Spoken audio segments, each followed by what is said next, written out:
গ্রহণ করো। এখন স্পষ্টভাবে বলেছে তাকলিদ করবা না, ইমাম আহমদ বিন হাম্বল বলেছেন। আর এখানে উনি বলতেছেন যে যে ব্যক্তি রাসূলুল্লাহ সাল্লাল্লাহু আলাইহি ওয়াসাল্লামের হাদিসকে রদ করে দেয় সে ধ্বংসের মুখে পৌঁছে যায়। এইভাবে দেখা যাচ্ছে যে সমস্ত ইমামগণ সবাইকে এই ওসিয়ত করে গেছেন যেন আমরা সবাই ইমামরা যেখান থেকে বিধিবিধান গ্রহণ করেন সেখান থেকে যেন আমরা নেই। তাহলে কোনো ইমামই এই বিধান দিয়ে যান নাই যে মাযহাব ভিত্তিক ইবাদত করতে হবে বা সবাইকে তাকলিদ ভিত্তিক ইবাদত করতে হবে, মুকাল্লিদ হয়ে যাবে, এই কথা কোনো ইমাম বলে যান না। মাযহাবের মূল নীতিমালা কি? এখন মাযহাবের যদি মূল নীতিমালা আপনি চিন্তা করেন তাহলে আমাদের সামনে স্পষ্ট হয়ে যাবে যে মাযহাবের মূল নীতিমালা হচ্ছে মুজতাহিদের মতামত ত্রুটিযুক্ত নয়। যারা মুজতাহিদ তারা একটা মতামত দেয়, একটা কোরআন হাদিসের আলোকে যে কোনো একটা বিষয় তারা মতামত। এই মতামতটা যে ফর্মুলা সেটা সঠিক হইতেও পারে নাও হইতে পারে। তাহলে এটা তো সন্দেহের উপর কাজটা কি? এখন সহিহ হাদিসের রসুল বলছেন যে একটা লোক যদি একটা সঠিক একটা জিনিস সিদ্ধান্ত নিতে চেষ্টা করে কোরআন হাদিসের আলোকে, তো সে যদি সঠিক সিদ্ধান্ত নিয়ে ফেলে তাহলে আল্লাহ তাআলা তাকে ডবল সওয়াব দেবে, 2টা সওয়াব দেবে। আর যদি ভুল করে তাহলে কয়টা সওয়াব দেবে? কিন্তু সঠিক একটাই, সঠিক 2টা না। সঠিক কি? আপনাকে বলে চার মাযহাবটা ঠিক, মনে করেন 4 মাযহাবের 4 জনে একটা মাসলার উপরে ইজতিহাদ করছে, তাহলে সেখানে সবাইটা মিলে একটা সঠিক থাকবে। কয়টা ঠিক থাকবে? একটা ঠিক থাকবে। তো সেখানে সন্দেহের উপর আপনি চলতেছেন। এখন যদি আপনি জেনে ফেলেন যে এই জিনিসটা ভুল, তখন যদি আপনি করেন তাহলে আপনি কিয়ামতের দিন পাকড়াও পাবেন। এখন বর্তমান যে রেওয়াজ প্রচলিত সেটা জানার পরও তারা মানে না। আপনি যদি বলে দেন যে এই জিনিসটা ভুল, তখন সে বলবে না এটা আমাদের মাযহাবে আছে, আমরা এটাই মানব। ভুল হইলেও সে কী করে? তাহলে এই ক্ষেত্রে এটা জায়েজ নাই। আপনি একটা ব্যক্তিকে মাযহাবকে মানতেছেন, তাহলে 1 নম্বর যে নীতি সেটা হচ্ছে যে আমরা জানতে পারলাম যে এইটা সঠিকও হইতে পারে, ভুল হইতে পারে। মুজতাহিদ কখনো ভুল করে, আবার কখনো সঠিক সিদ্ধান্ত পৌঁছতে সক্ষম হয়। 3 নম্বর, সকল মুজতাহিদের মতামত সময়ের মধ্যে শুধু একটি মতামতই সঠিক হয়ে থাকে দলিল প্রমাণের ভিত্তিতে। যত মানুষ মুজতাহিদ করে তার মধ্যে একটা মতামতই কি সঠিক হবে। তাহলে এই জন্য দেখা যাচ্ছে যে রাসূলুল্লাহ সাল্লাল্লাহু আলাইহি ওয়াসাল্লামের উনি হচ্ছেন মাসুম, ত্রুটিমুক্ত। তো রাসূলুল্লাহ সাল্লাল্লাহু থেকে যদি কোনো কথা আসে আর এটা সহিহ সনদে প্রমাণিত হয় তাহলে এটা ত্রুটিমুক্ত, এটা আপনি চোখ বন্ধ করে আমল করতে পারেন। কিন্তু আপনার কাছে সনদ ভিত্তিক সহিহ পড়ছে কিনা সেটা আপনি খালি যাচাই করেন। যদি সেটা যদি সহিহ হয়ে থাকে সেখানে এটা মানার জন্য কোনো সংশয় নাই, যদি হাদিস থেকে সেটা আসে। এইভাবে দেখা যাচ্ছে যে রাসূলুল্লাহ সাল্লাল্লাহু আলাইহি ওয়াসাল্লাম মতামতের অর্থ হচ্ছে আল্লাহর মতামত। মাইয়ুতির রাসূল ফাকাদ আতা আল্লাহ।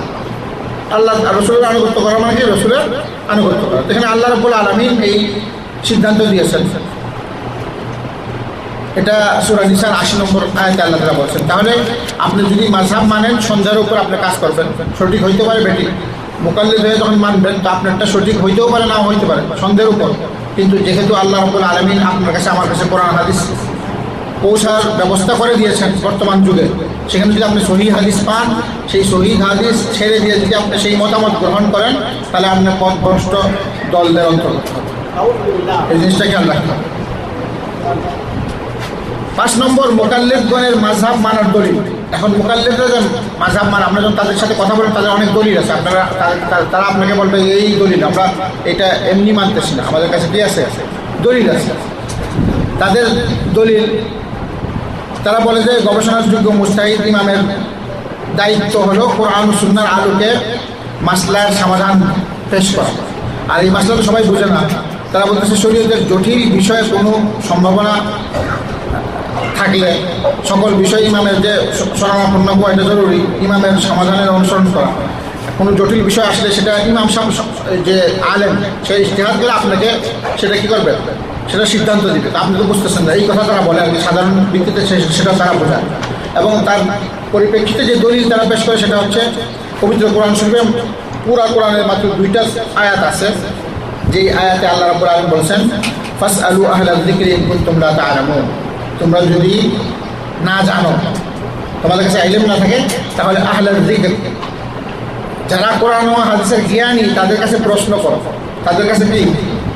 তো এই আয়াতের ভিত্তিতে তারা বলে যে এটা ইত্তেবা। এখানে তো ইত্তেবার কথা নাই, এখানে আল্লাহ রাব্বুল আলামিন প্রশ্ন করার কথা বলেছেন। কোরআন হাদিস কথাটা তুমি যেটা জানো না সেটা তোমার তাদেরকে জিজ্ঞাসা করো। আর আহলে যিকর বলা হয়েছে যারা কোরআন ও হাদিসের জ্ঞানী, তাদেরকে প্রশ্ন। এখানে দুই জায়গায় মাত্র বলছে, ফাসালু আহলা যিকরি ইন কুনতুম লা তা'লামুন, সূরা নাহলের 43 নম্বর আয়াত। আরেক জায়গায় আল্লাহ তাআলা বলেছেন সূরা আম্বিয়া 7 নম্বর আয়াত। আর রাসূলুল্লাহ সাল্লাল্লাহু আলাইহি ওয়াসাল্লামের আনুগত্য করার জন্য আল্লাহ রাব্বুল আলামিন 40টা জায়গায় আদেশ করেছেন। কয়টা? পবিত্র কোরআনে 40 জায়গায় উল্লেখ করেছেন ইত্তেবা রাসূল, আতিউর রাসূল। আল্লাহ রাব্বুল আলামিন রাসূলুল্লাহ সাল্লাল্লাহু আলাইহি ওয়াসাল্লামকে অনুসরণ করার জন্য পবিত্র কোরআনে 40 জায়গায় উল্লেখ করেছেন। আর আলেমদেরকে প্রশ্ন করার জন্য মাত্র 2 জায়গায় বলেছেন। কেন এই বিশাল ব্যাসকম? এই কথা বোঝানোর জন্য যে আসলে আমরা যখন আলেমকে জিজ্ঞাসা করবো, আলেমকে অনুসরণ করবো না, রসুলের যে বিধানটা সেটা আলেম থেকে জেনে নিব জানার জন্য। তো রাসূলুল্লাহ সাল্লাল্লাহু আলাইহি ওয়াসাল্লামের যে দলিল হাদিস বা কোরআনের যে দলিল, এটা আমরা আলেম থেকে জেনে নেওয়ার জন্য আল্লাহ তাআলা 2 জায়গায় বলছেন তোমরা যদি না জানো সেটা জানার জন্য তোমরা প্রশ্ন করো। ফাসআলু, প্রশ্ন করো। ইত্তেবা শব্দ আসে না, ফাসআলু আহলা যিকরি ইন কুনতুম লা তা'লামুন। তারা আরেকটা এই দলিলটাকে তারা বলে ইত্তেবা, যে তোমরা বুঝবা না, তোমরা প্রশ্ন করো, আর আলেমরা যেটা বলে তার অনুসরণ করো। আলেমদের অনুসরণ করতে বলা হয় না। 2 নম্বর দলিল তারা যে ইয়া আইয়ুহাল্লাযীনা আমানু আতিউল্লাহ ওয়া আতিউর রাসূল ওয়া উলিল আমরি মিনকুম। তারা বলে যে আল্লাহ এবং আল্লাহ রাসূলের অনুসরণ করো। তারপর আল্লাহ তাআলা বলতেছেন ওয়া উলিল আমরি মিনকুম। ওয়া উলিল আমরি তারা কারা? এখানে তারা বলে যে আলেম যারা, অথবা উমারা, আমির, শাসক, অথবা যারা আলেম, তাদের অনুসরণ করতে বলছে। কিন্তু আল্লাহ রাব্বুল আলামিন তো এই আয়াতের পরে বলে দিয়েছেন যে এই আলেমদের অনুসরণের ক্ষেত্রে বা শাসকদের অনুসরণের ক্ষেত্রে যদি মতানৈক্য সৃষ্টি হয়, তারপর শেষের কথা বলছেন ফাইন তানাযাতুম ফি শাইইন ফারুদ্দুহু ইলাল্লাহি ওয়ার রাসূল। আমরা যদি আলেমদের অনুসরণ করতে যাই বা শাসকদের কথা শুনতে যাই, সেক্ষেত্রে আমাদের মতভেদ হইতে পারে। কোরআন ও হাদিসের কথা যখন আপনি মানবেন, কোনো মতভেদ হবে না। কিন্তু কোরআন হাদিস ছেড়ে কোনো আলেম বা কোনো শাসকের কথা যখন আপনি মানতে যাবেন, তখন মতভেদ হইতে পারে। এই জন্যই আল্লাহ বলছেন ফাইন তানাযাতুম, পরের আয়াত, এই আয়াতের শেষ যে বাক্য, সেখানে আল্লাহ তাআলা বলছেন ইয়া আইয়ুহাল্লাযীনা আমানু আতিউল্লাহ ওয়া আতিউর রাসূল ওয়া উলিল আমরি মিনকুম। আয়াত শেষ হয় নাই, তারপর বলতেছেন ফাইন তানাযাতুম ফি শাইইন, অর্থাৎ এই তাদের কথা মানতে গিয়ে যদি তোমাদের মধ্যে মতানৈক্য সৃষ্টি হয়, ফারুদ্দুহু ইলাল্লাহি ওয়ার রাসূল, তখন তোমরা কি করো? আবার আল্লাহ এবং আল্লাহ রাসূলের কাছে ফিরে যাও ফাইনাল সিদ্ধান্ত নেওয়ার জন্য। তাহলে বোঝা গেল যে কোরআন হাদিসের ক্ষেত্রেও বুঝতে গেলে আমরা অন্য মানুষের কাছে গেলে এটা মতানৈক্যের সম্ভাবনা আছে, কিন্তু যখন কোরআন হাদিস আসবে তখন সেখানে কোনো ধরনের মতানৈক্যের কোনো ধরনের সম্ভাবনা নাই।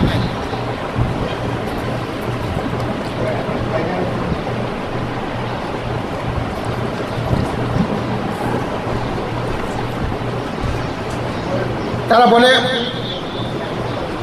আরেকটা দলিল তারা সূরা লুকমানের 15 নম্বর আয়াত, তারা বলে ওয়াত্তাবা সাবিলা মান আনাবা ইলাই। আল্লাহ তাআলা বলতেছে যারা নাকি আমার আনুগত্য করে তাদের আনুগত্য করো। এই দলিলটা তারা দেয়। তো এই দলিলটা আল্লাহ রাব্বুল আলামিন রাসূল সাল্লাল্লাহু আলাইহি ওয়াসাল্লাম বলেছেন আলাইকুম বিসুন্নতি ওয়া সুন্নাতুল খুলাফার রাশিদিন। কোনো ইমাম যদি, কোনো লোক যদি সহিহ হাদিসের অনুসরণ করে আর আপনাকে সহিহ হাদিসের অনুসরণ করতে বলে, তখন অবশ্যই আপনি সেটা মানবেন। কিন্তু আপনি তো সেই ব্যক্তি বিশেষে তার আনুগত্য করবেন না। তার আনুগত্য ভুলে তখন যদি করেন তাহলে সেটা হচ্ছে নিষেধ। আবু বকর সিদ্দিক রাদিয়াল্লাহু আনহু যখন খলিফা হন, সর্বপ্রথম অবস্থায় তিনি বলেন যে আমি যতদিন পর্যন্ত আল্লাহ এবং আল্লাহর রাসূলের আনুগত্য করবো ততদিন তোমরা আমার আনুগত্য করবে, আর যখন আমি আল্লাহ এবং আল্লাহর রাসূলের আনুগত্য করবো তোমরা আমার আনুগত্য করবে না। তাহলে এখানে আসল আনুগত্য কার করা হচ্ছে? আল্লাহ এবং আল্লাহর রাসূলের। এটাকে ঘুরে যদি আপনি নিয়ে যান না তা আমি অমুকের আনুগত্য করতেছি, এটা জায়েজ নাই। আল্লাহ রাব্বুল আলামিন পবিত্র কোরআন ও হাদিসে এই জিনিসটাই বর্ণনা করেছেন, তোমরা আলেমদের কাছে যাও, তাদের থেকে প্রশ্ন করো, এবং তারা যদি সঠিক কথা বলে, সঠিক সিদ্ধান্ত দেয় যেটা নাকি কোরআন হাদিসে অনুযায়ী, সেটা তোমরা মানো। এটা তো সবার জন্য খোলা, কিয়ামত পর্যন্ত এই দরজা খোলা, এটা বন্ধ নয়। এবং সর্বযুগে আল্লাহ রাব্বুল আলামিন ওলামাদের সমাবেশ রেখেছেন পৃথিবীতে, যেন তারা সঠিক দিন প্রচার করে। আর হাদিস শরীফে বলা হয়েছে যে প্রত্যেক 100 বছর পর, প্রতি 100 বছর পর আল্লাহ রাব্বুল আলামিন একজন মুজতাহিদ পাঠাবেন পৃথিবীতে, যারা দিনকে সংশোধন করে আবার মানুষের সামনে পেশ করবে। এই ব্যবস্থা আল্লাহ তাআলা করে রেখেছেন। আর অনেকে বলে যে ইজতিহাদের দরজা বন্ধ। যারা ইজতিহাদের দরজা বন্ধ বলে তারা তো এই হাদিসকে অস্বীকার করতেছে।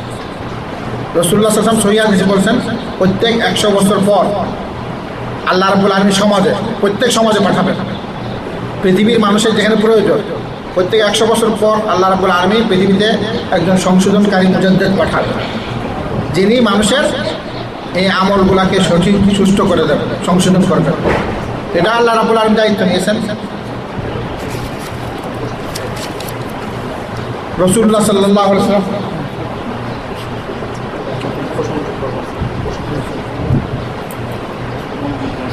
রাসূলুল্লাহ সাল্লাল্লাহু আলাইহি ওয়াসাল্লাম 1400 বছর আগে সমস্ত সাহাবীদেরকে নিয়ে বসেছিলেন এবং তখন তিনি সবাইকে লক্ষ্য করে বললেন যে তোমরা যারা বেঁচে থাকবে অচিরেই তোমরা অনেক মতানৈক্য দেখবে, অনেক মতবিরোধ দেখবে। তখন তিনি ওসিয়ত করলেন যে ফালাইকুম বিসুন্নতি ওয়া সুন্নাতুল খুলাফার রাশিদিন, তখন তোমরা অবশ্যই আমার সুন্নত এবং খুলাফা রাশিদিনদের সুন্নতকে অনুসরণ করবে। এই যে মতানৈক্য হবে এটা আল্লাহ রাব্বুল আলামিন পক্ষ থেকে রাসূলুল্লাহ সাল্লাল্লাহু আলাইহি ওয়াসাল্লাম 1400 বছর আগে জানিয়ে দিয়ে গেছেন। এখন এটা সমাধান কি সেটাও বলে দিয়েছেন। যখন কোনো মতানৈক্য আসবে, মতবিরোধ আসবে, সেই মতবিরোধ থেকে চূড়ান্ত পর্যায়ে বাঁচার যে নিয়ম পদ্ধতি সেটা হচ্ছে কি রাসূলুল্লাহ সাল্লাল্লাহু আলাইহি ওয়াসাল্লামের সুন্নতের অনুসরণ এবং খুলাফা রাশিদিনদের সুন্নতের অনুসরণ।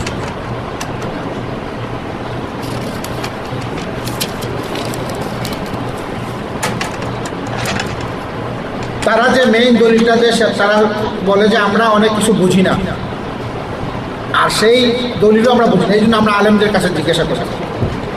এই কথা তো আল্লাহ রাব্বুল আলামিন বলে দিয়েছেন, আলেমদের কাছে অবশ্যই জিজ্ঞাসা করবো। এখন আলেম যদি নিজের থেকে বলে বা ভুল কথা বলে তখন এটা অনুসরণ করা যাবে। যে কোনো আলেম হোক, সে যখন আপনাকে কোরআন এবং হাদিসের কথা বলবে সেইটা আপনি তার থেকে জেনে নেবেন এবং সেটা অনুসরণ করবেন। এটা তো আল্লাহ তাআলা এই 2 আয়াতের মধ্যে বলে দিয়েছেন। এই জিনিসটা যদি আমরা বুঝাই দিতে পারি তাহলে কোনো পেশ থাকে না। মাযহাব মানা অর্থ একজন আলেম, আপনি যাকে মনে তারা বলে যে আমরা মুকাল্লিদ, যে আলেম সেও মুকাল্লিদ। এখন যে আলেমের কাছে গেলেন সেও তো মুকাল্লিদ, তো সেও তো না জানে বলতেছে, যে জানে না তার কিভাবে আপনি তাকলিদ করতেছেন। অনেকে বলে যে আলেম তার কাছে যাচ্ছে, আর অবশেষে বলা হচ্ছে যে মুজতাহিদের দরজা বন্ধ। তাহলে মুজতাহিদের দরজা যদি বন্ধ হয় তাহলে সবাই এখন মুকাল্লিদ। সবাই যদি মুকাল্লিদ হয় আমরা কার আনুগত্য